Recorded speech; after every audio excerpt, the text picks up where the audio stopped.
Master has given Dobby a crochet sock. Hi everyone, welcome back to this channel of crafting, crochet and knitting, and today Harry Potter. My name is Nikki. How are you guys doing? Do you like Harry Potter? Let me know in the comments down below. I know there is some controversy about the franchise at the moment, but I do think that the books are really good literature for children growing into their teenage years. So I like the books, I like the films. Obviously like the books more than the films. So I am a fan of the characters in the books, and I wanted to crochet some of them up.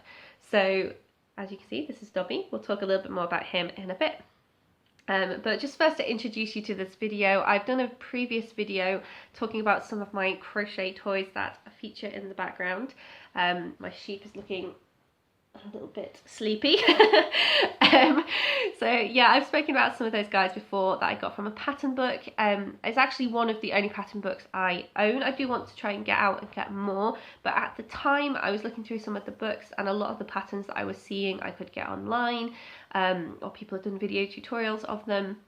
But this book that I found with the crochet toys in was amazing. I had never seen anything like it online. And it was actually really quite a cheap book. All the patterns are very similar, so you get this lovely sort of collection kind of feel going on, and I do want to make the collection, so you will see more of those in the future. But I have also found other patterns online for toys that I will share with you guys in a future video, and how I've been able to manipulate those patterns to make other things, or other characters. And I've also, for the first time pretty much ever, bought some crochet kits. So the Harry Potter toys that are featuring in today's video are all from kits I acquired from Aldi. Now I don't really buy kits frequently, because I find they get marketed a lot to beginners, but actually the instructions on how to do the knitting and the crochet in the kits I don't think are very helpful to some beginners. So I much preferred learning knitting from my mum. I learned how to crochet from YouTube videos because I could see the stitches, and somebody could explain that this is why we're going into this stitch and we're doing it in this way. You could slow it down, you could rewind it. Whereas in the past, when I tried to knit using pattern instructions, the pictures that were accompanying it didn't really show you the full stitch, and so it was a little bit hard to visualize as a new learner. And it's the same with sort of like the crochet stitches that I think are in the instructions in some of these kits as well. Which, you know, it's fine if you've got a child that you bought the kit for and the parent knows how to knit and crochet, so they show them. Or in my case, Hedwig is a particular favourite of one of my friends, and I'm going to teach her how to do that when lockdown finally finishes. So Hedwig is still in the box because I promised that I would show her how to make Hedwig. Again, she was struggling with the instructions. So kits are a weird one. I've bought them because I know how to crochet and I want the pattern. That's pretty much why I bought the kit. The yarn is a bit rubbish, but in the future, if I do them again, I will buy better yarn. Like, I'm using the yarn they provide as a practice, and because it was free anyway, you pretty much pay for the pattern with a kit like this. So yeah, I thought I would be paying more online to get a pattern for something like the franchise of Harry Potter, so I picked up the kit instead. And it does come with, like I say, all the yarn. It comes with a crochet needle, which again, for a beginner, it's a plastic crochet needle. It's not very good, and I would just use my own hooks. But the darning needle is good though. The darning needle has actually got an eye that is big enough to get your yarn through without any fiddling. So I'm really glad. I think I picked up like the second kit just for the darning needle. So yeah, kits are a mixed bag, but in my case, I have picked them up for the patterns. So without further ado, I'm going to show you the ones that I have made. Okay, starting with Dobby, because you've seen Dobby already. So yeah, most of these kits for Harry Potter feature the character themselves with some sort of item that is indicative of them for them to hold. So in Dobby's case, a little sock for him to hold. Now I did complain about like how the instructions don't really teach you how to do the stitches properly, but if you do know the stitches, they are basic stitches. They are just double and triple crochet stitches in UK terms to make this So it's really simple, and then there's increases and decreases, which are not too difficult to pick up if you know the basic stitches. So actually, if you do know those basic stitches, making toys is so easy. Dobby, I think I did Dobby in like a couple of hours, because he's just this sack clothing just was crocheted up flat and sewn around him, and then other than that it's just the head shape and the body shape and a little bit of fiddliness with the limbs. So he was really easy to crochet up. He's just a little bit too clean. I'm really tempted to just kind of like put little smear marks of makeup on him to make him more resemblant of him being a house elf, but I don't want to destroy the crochet. So he's really cute, just a little bit too clean maybe. So that's Dobby. He was really easy to make up. Harry and Hermione were a little bit more fiddly because there's a bit more going on. So the wand was absolutely horrific to make. So you're using a 3mm crochet hook to make something that's like 3 stitches wide. It was awful. So I haven't done Hermione's wand yet, but yeah. So Harry has got his. He's finished. He's got his Gryffindor scarf. He's got his Gryffindor badge. So there's a lot of little details like this, and actually I don't know if you guys can see if I put it really close. There's also like a lapel, and there's a cuff on the sleeve, so there's actually detail there as well. He's got his little scar sewn on. The thing with Harry, the main thing with Harry for me was actually, I was like, I'm going to sew the face properly. I've notoriously struggled with sewing faces onto creatures. So I was determined to get it right on Harry, and I think it's okay. The glasses are a little bit linear when they shouldn't be. This one's not so bad. And I did the mouth about 5 times because I just couldn't get this angle using the stitches on his smile, but we got there in the end. So that is Harry.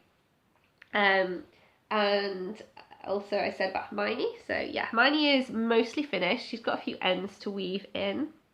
And she doesn't have her badge yet. She needs her Gryffindor badge and she needs her wand. But other than that, she's pretty much ready to go. She's got like, there was a bit more detail because the skirt had to be sewn on so that it actually like looked like a skirt rather than attached to the body. And the big thing with Hermione was just the texture of her hair. I ended up redoing this a few times as well because I wasn't using the decrease stitch that the pattern expected me to use. I was using invisible decrease. And that didn't provide the structure in her hair, this ridge effect. So I looked at the pattern and realised that it was implying that it actually wanted you to crochet 2 together. And once I did that, I think it did look a bit better. It's got this nice curl to it. It's got this sort of ruffle and ridges. So actually was really intrigued by how the design worked up her hair. Because Hermione famously has bushy hair, so it was important to try and get as much volume in there as possible, I think. So yeah, that is Harry, Hermione and Dobby all worked up. Ron is in the process of being made. So he has got, as you can see on the box there, some very fiery red hair, as per the book description. And they were not kidding. So this is the orange that his hair, this is the yarn. That is the most bright, fiery orange I think I've ever seen in my life. So he's gonna stand out on the shelf. So I started with the head.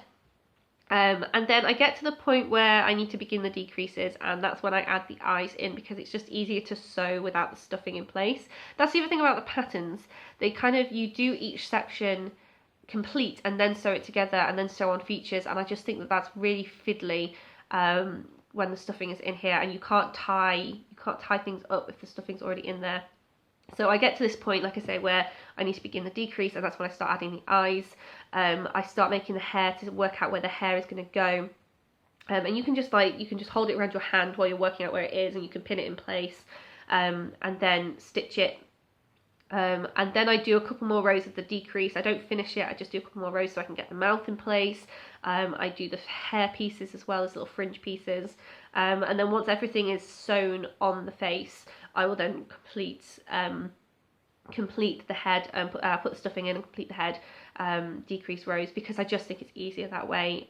If you're a new knitter or a new crocheter, the last thing you want to do is destroy your pattern by not being able to actually sew the features on properly.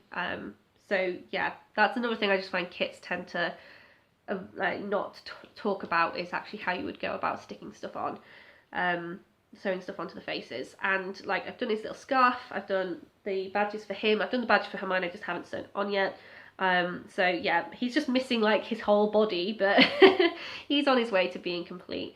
And yeah, what's exciting about it is now that I've got the pattern, I said about I can substitute in my own yarn to make them again, but I can also substitute in different colours. So I could change up the hair colour, I could change up the scarf colour and the badge colour, and I could make Draco.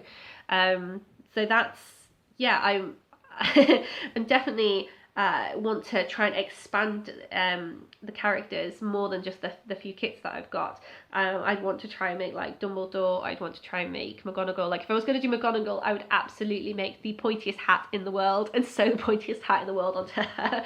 I think I have to do that. So yeah, lots of options. I think the thing is, yeah, I think that's where like kits are marketed for beginners, but actually it's people that know how to crochet that they can then manipulate the pattern that probably get the best effect out of them. I think technically I could have done Ron without the kit, because I could have just changed up Harry's hair colour and changed up the facial features, but it's nice to have the kit and have them all anyway.